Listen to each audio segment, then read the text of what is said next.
Assalamualaikum warahmatullahi wabarakatuh. Teman-teman, kembali lagi di channel YouTube saya, Khairun Imam. Gimana nih kabar kalian? Semoga kita semua selalu diberi kesehatan, kemudahan, dan juga limpahan rezeki dari Yang Maha Kuasa. Teman-teman, kalian lihat gak gambar di samping saya ini? Lihat logo yang ada di bajunya. Lagi-lagi kader banteng. Sepertinya bulan ini sudah 2 kader banteng yang ditangkap karena korupsi. Yang pertama ada ex Bupati Sukoharjo, Ibu Etik yang sudah ditangkap KPK. Nah sekarang ada baru lagi nih. Masih hangat-hangatnya nih. Kita baca pelan-pelan ya. Dugaan korupsi MBG. Dana korban 243 juta dipakai oknum DPRD Banjar demi safari politik. Waduh. Padahal nih ya, beberapa waktu yang lalu, kader-kader banteng sempat nyinyir terhadap safari politik yang dilakukan oleh Pak Jokowi. Sekarang kadernya korupsi demi safari politik. Aduh. Dan lagi nih ya, partai ini sudah mengingatkan kadernya melalui surat resmi loh. Surat resmi. Kalau jangan sekali-sekali bermain di MBG ataupun membangun dapur MBG. Nggak bangun dapur tapi dia korupsi, teman-teman.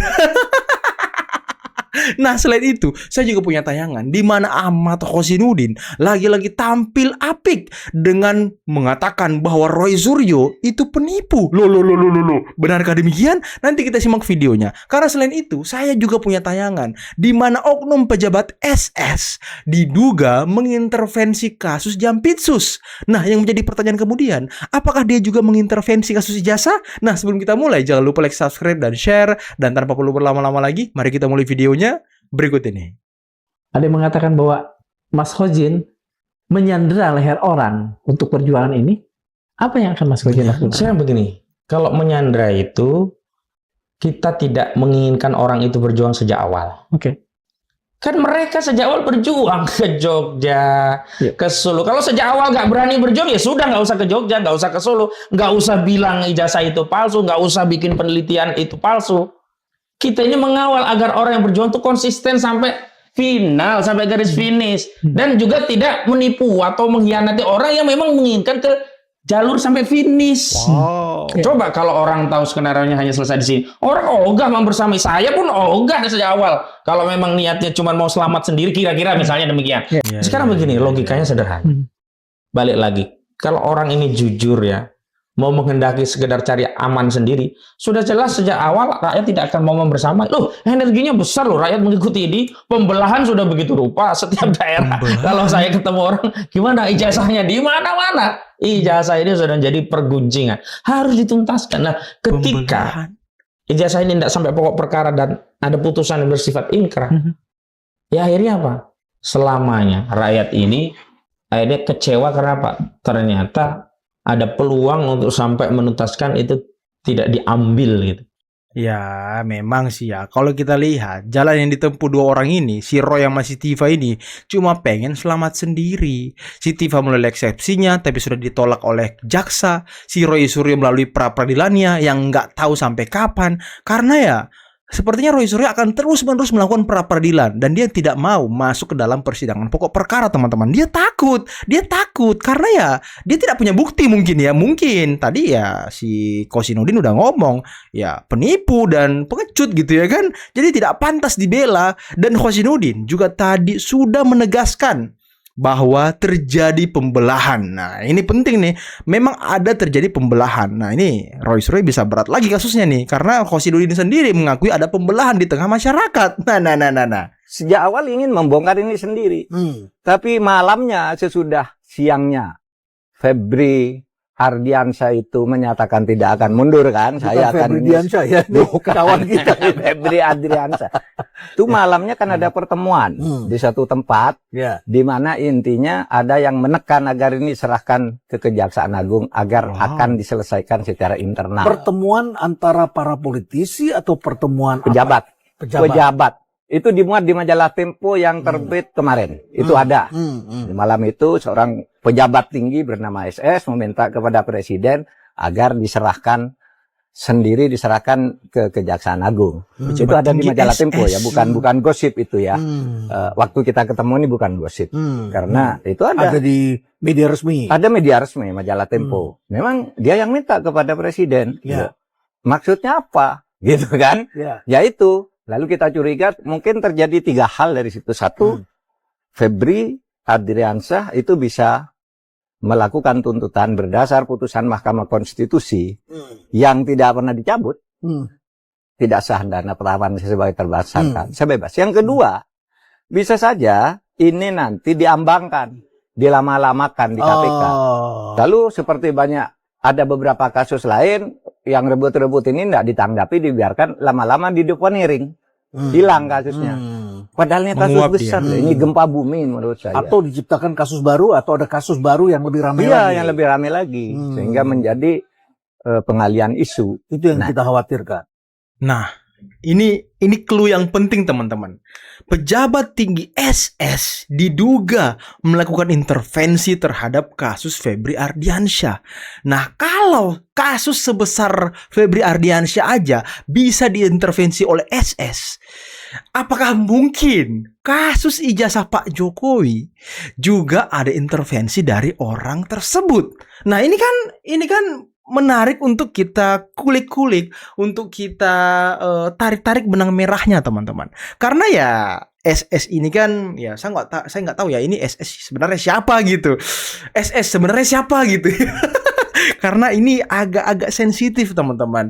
Nanti ada yang komen di bawah, SS itu ini bang, SS itu ini bang. Aduh jangan, nggak perlu kita perjelas. Cukup dari hati ke hati teman-teman ya. Karena gimana ya, ada yang memanfaatkan sepertinya kasus ijazah Pak Jokowi ini. Ya kalau kemarin Rismon menyebutkan nama Dasko, saya tidak terlalu percaya. Saya lebih percaya kalau SS yang mengintervensi kasus ijazah Pak Jokowi. Saya lebih yakin itu. Tapi ya terserah teman-teman mau percaya yang mana, mau percaya Rismon atau mau percaya omongan saya. Tapi ya saya juga memberi pesan kepada kalian jangan terlalu percaya omongan saya karena hanya berdasarkan analisis dan juga asumsi. Ya saya tidak memaksa kalian untuk percaya teman-teman. Cuman SS mencurigakan. Dan mudah-mudahan berdasarkan persesuaian bukti, baik keterangan saksi kami, kemudian keterangan ahli kami, dan kemudian keterangan ahli dari Polda Metro Jaya yang menegaskan bahwa alat bukti dokumen elektronik itu tidak pernah bisa dibuktikan dalam persidangan ini, maka mudah-mudahan bisa dikabulkan. Ya, bisa dikabulkan, yaitu menggugurkan Pasal 32 Undang-Undang ITE, bukan menggugurkan pokok perkara ya. Ini perlu saya tegaskan dulu ya. Menggugurkan Pasal 32 Undang-Undang ITE ayat 1 di dalam surat dakwaan. Sehingga nanti setelah ini kami akan mengajukan kembali permohonan pra-peradilan untuk Pasal 35 Undang-Undang ITE. Wow. Karena kami ingin melakukan challenging ya atau mensomir ya termohon secara parsial. Pasal-pasal penetapan tersangka itu kami ingin cicil parsial. Kenapa kami ingin cicil parsial? Karena kami ingin menguji alat bukti permulaan yang cukup itu fokus. Ya, jadi kami tidak membuat dalam satu permohonan gado-gado ya, tapi kami akan cicil satu persatu dan berdasarkan hukum acara pidana yang hari ini berlaku, tidak ada pembatasan terhadap jumlah permohonan pra-peradilan. Mau 1, mau 2, mau 3, bahkan 100 sekalipun sepanjang objek yang dimohonkan itu tidak nebis in idem, maka tetap dibenarkan secara hukum acara pidana. Lama ini berarti ini pra-peradilannya nih. Ini pra-peradilan Roy Suryo ini bisa sampai tahun 2029 teman-teman. Aduh. Kalau semua pasal bakal diuji satu persatu, ini kan lama. Ya, seperti prediksi kuasa hukum Pak Jokowi, pra-peradilan Roy Suryo hanya ingin mengulur-ngulur persidangan pokok perkara karena dia takut. Dia takut. Kenapa dia mau mengeliminasi pasal-pasal itu ya? Karena dia takut. Dia nggak punya bukti mungkin untuk maju ke pokok perkara pembuktian. Dia nggak berani teman-teman. Semenjak keluarnya Rismon, orang-orang ini mulai ketar-ketir, mulai pusing, mulai cari selamat satu-satu. Karena sebenarnya intinya kemarin itu ya Rismon. Karena kan di buku Jokowi White Paper, tulisan Rismon juga yang paling banyak. Dan apa yang disuarakan Roy Suryo waktu ada Rismon, yaitu apa yang dikatakan Rismon juga. Jadi setelah Rismon keluar, ya udahlah kocar-kacir kalian. Pantas saja. UGM sekarang tidak bisa Anda percaya begitu? Ya sulit saya percaya. Oke, kalau misalnya UGM tidak bisa Anda percaya sementara ijazah itu dikeluarkan oleh UGM, kepada siapa Anda bisa mengonfirmasi lembaga yang bisa Anda percayai? Arsip Nasional Republik Indonesia. Oke, tapi belum ada di sana. Oke, jadi Arsip Nasional itu seharusnya sudah meminta dari KPU. Iya. KPU tolong Anda berikan barang-barang yang Anda kuasai dari Pilpres 2014. Betul. Bukan hanya ijazah loh, jangan kita hanya ngomong ijazah. Jangan gugatan ataupun pelaporan ke kepolisian bahwa ini tidak benar. Menggugat ini. Menggugat ke pengadilan dong. Yang digugat adalah institusi-institusi yang tadi kata Bang Freddy ini, Arsip Nasional, Bonafid, Arsip UGM, Nasional, UGM, kemudian KPU. Nah, tiga institusi ini nggak beres menurut berarti saya. Anda nggak percaya 3 institusi ini? Tidak percaya. Oke. Kepada siapa Anda bisa mengonfirmasi kalau 3 lembaga yang satu-satunya di Indonesia itu yang mungkin hanya bisa jadi pintu Anda mendapatkan informasi? Mau kemana lagi? Nah, ini menarik sekali. Jadi kita sama-sama menyimak. Setiap hari Selasa, besok tanggal 10 tidak ada, tapi tanggal 18 ada. Hari ini tanggal 10 ya, tidak ada. 18 nanti ada, Selasa depan. Sidang Citizen Lawsuit di Solo. Citizen yaitu Lawsuit. menanyakan Udah mengapa basi. Joko Widodo sampai hari ini tidak mau menunjukkan basi. ijazahnya. Nih, gitu. Udah basi. Untuk apa Pak Jokowi menunjukkan ijazahnya? Untuk apa? Hah? Emang kau bisa meneliti? Emang kau bisa memastikan itu asli atau palsu? UGM aja nggak kalian percaya. Lembaga-lembaga negara aja nggak kalian percaya. Terus congor kalian itu nggak tertib sama sekali gitu ya kan? Aduh. Ini pun dia jadi saksi ahli kemarin saat sidang. Menghadirkan saksi dari pihak Roy Suryo, dia jadi saksi. Tapi ketika ditanya oleh pihak Polda Metro, jawabannya tidak tahu, jawabannya tidak mengerti. Ya lu saksi apa? Lu nggak usah jadi saksi kalau nggak ngerti apa-apa. Lu tuh cuma nyari duit. Ya ini analisis saya doang ya. Diduga dia ini hanya nyari duit dari perseteruan kasus ijazah Pak Jokowi. Aduh, jadi udahlah, kita udah melihat seperti apa gerak-gerik kalian. Bukan sulap, bukan sihir. Ya, ketika Jampitsus di kepolisian, statusnya tersangka. Ketika dialihkan kejaksaan, statusnya menjadi saksi.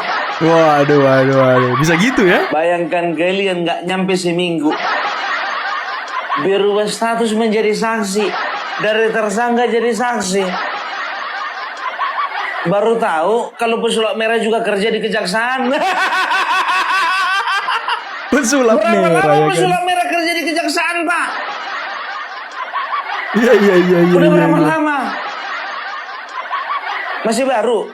Oh, lagi magang. Lagi magang.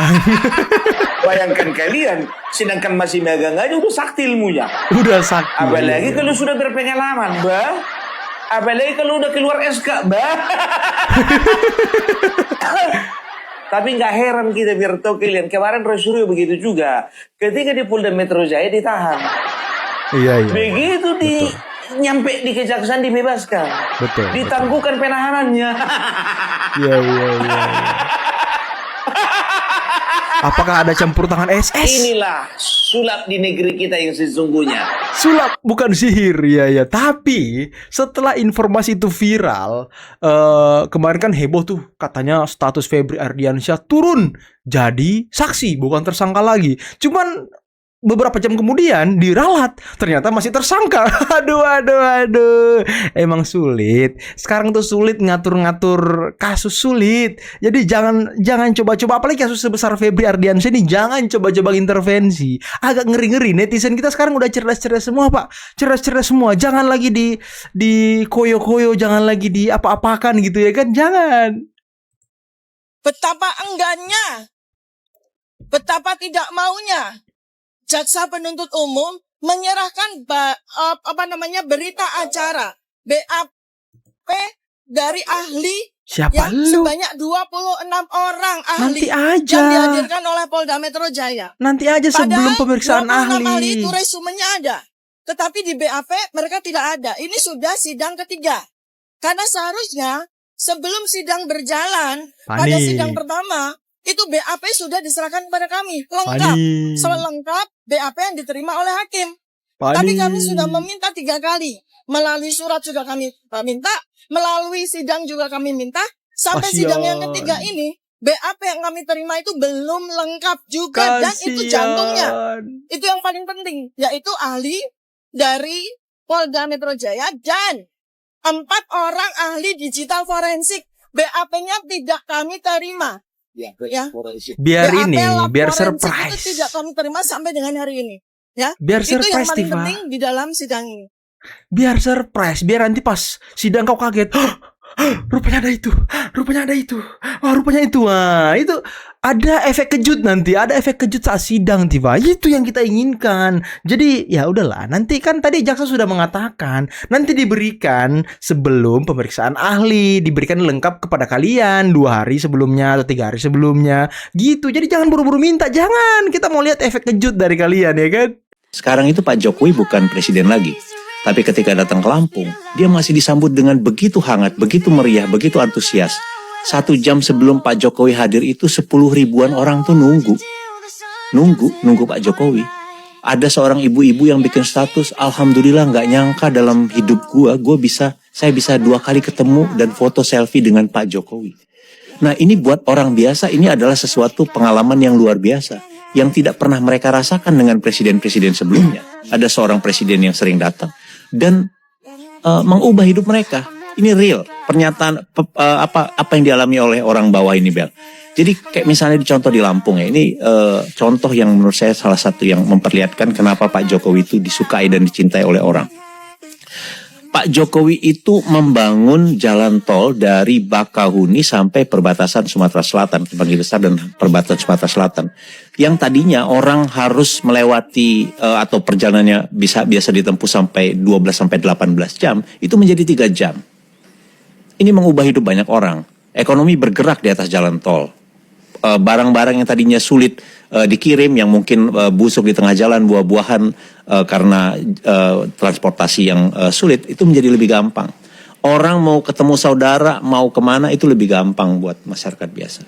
Pak Jokowi di Lampung itu membangun waduk Wais Kampung, mengaliri 55.000 hektar sawah yang tadinya hanya bergantung pada hujan. Pertanian jadi meningkat, jadi hidup. Banjir jadi teratasi karena ada waduk. Sumber air bagi warga juga didapat dari pembangunan waduk. Jadi buat orang biasa, apa yang dikerjakan oleh Pak Jokowi itu real, nyata. Jadi ini yang menjelaskan persepsi yang berbeda ya. Tadi Belmondo menyebut kenapa banyak elit mengkritik Pak Jokowi, tapi kok di Lampung masyarakat biasa, masyarakat bawah itu mencintai Pak Jokowi. Ini yang menjelaskan statistiknya. Kalau kita lihat semua lembaga survei, setelah Pak Jokowi tidak menjadi presiden, rakyat yang suka dan sangat suka dengan Pak Jokowi itu, kisarannya itu antara 78 sampai 80% masyarakat. Kalau misalnya kita asumsikan masyarakat itu adalah orang dewasa itu sekitar 179 juta, artinya secara statistik orang yang suka dengan Pak Jokowi itu sampai sekarang itu sekitar 150 sampai 157 juta orang. Ini real, nggak mungkin mengada-ada.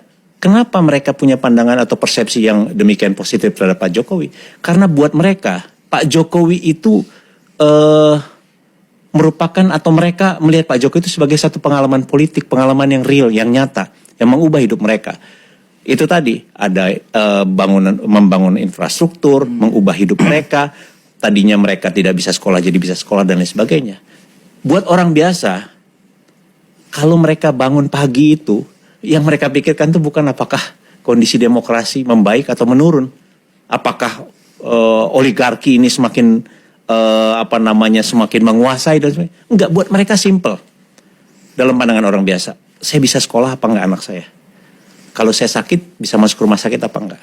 Kalau saya kalau gagal panen ada safety net enggak? Ada bantuan dari pemerintah atau enggak? Nah, ini yang dialami oleh mereka selama masa kepemimpinan Pak Jokowi. Sesuatu yang konkret, sesuatu yang real. Nah, ini yang nggak difahami oleh kelompok elit, yang mungkin juga kalau kelompok elit ada kepentingan ya. Kepentingan karena merasa Pak Jokowi ini sebagai kompetitor, sebagai ancaman, sebagai kingmaker yang masih sakti untuk mempengaruhi opini publik di 2029. Tapi bagi kalangan yang lainnya yang mungkin tidak ada kepentingan politik, mungkin mereka merasa apa yang dikerjakan oleh Pak Jokowi itu sebagai sesuatu yang taken for granted, sesuatu yang sudah ya memang ada. Mereka nggak perlu BPJS karena mereka pakai asuransi swasta. Mereka nggak perlu sekolah gratis karena bisa menyekolahkan anaknya di sekolah swasta yang mahal sekalipun bahkan ke luar negeri. Mereka nggak perlu infrastruktur yang bagus karena mereka bisa naik pesawat misalnya. Ini kan sesuatu yang membentuk cara pandang. Itu yang menyebabkan ada dua cara pandang yang berbeda antara yang elit dengan masyarakat biasa. Jadi kalau kita melihat itu agak beda tuh, Bel. Kalau misalnya Belmondo tadi tanya kenapa banyak kritik, justru yang di lapangan orang itu sangat antusias bertemu Pak Jokowi, foto-foto dan lain sebagainya, mendapat gelar adat dan lain sebagainya. Jadi ini menurut saya sesuatu yang nggak bisa diabaikan. Orang boleh nggak suka dengan Pak Jokowi, nggak setuju dengan apa yang menjadi kebijakan beliau ketika menjadi presiden atau pilihan-pilihan politiknya.